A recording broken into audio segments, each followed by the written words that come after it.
आज विशेष मांग पर इस टॉपिक के साथ हूँ। जोहार साथियों, क्या आपने कभी सोचा है कि इस देश में एक समय ऐसा भी था जब किसी महिला को अपने शरीर पर कपड़ा पहनने के लिए कर देना पड़ता था?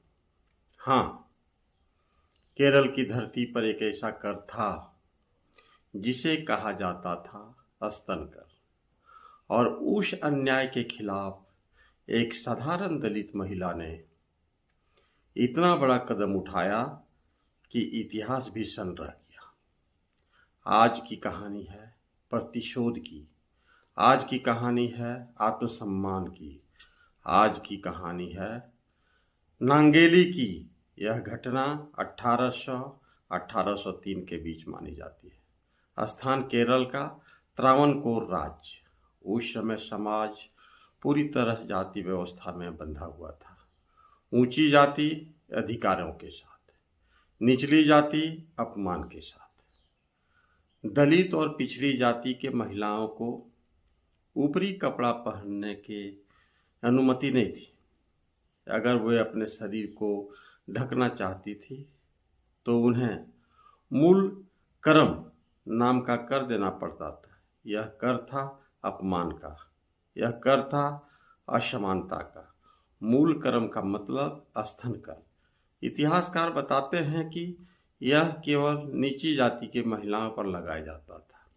सोचिए, यह केवल आर्थिक शोषण नहीं था, यह मनुष्यता का अपमान था।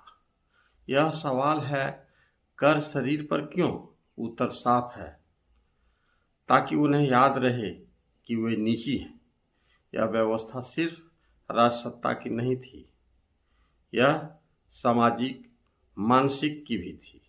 केरल के इसी त्रावणकोर राज्य में एक साधारण ये झावा महिला रहती थी। नाम था नांगेली। गरीब थी लेकिन आत्मसम्मान के अमीर थी। एक दिन कर वसूलने के लिए अधिकारी उसके घर पहुंचे और उन्होंने कहा, तुम ऊपरी कपड़ा पहनती हो, कर दो। नांगेली ने उस व्यवस्था के खिलाफ विद्रोह किया। कहानी के अनुसार नांगेली घर के भीतर गई, एक तेज चाकू लिया और अपने स्तन काटकर केले के पत्ते पर रख दिए। लो, यही चाहता था न तुम्हें?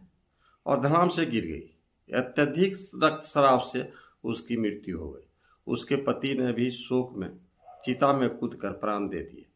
यह घटना केवल एक मौत नहीं थी, यह एक सवाल था व्यवस्था से।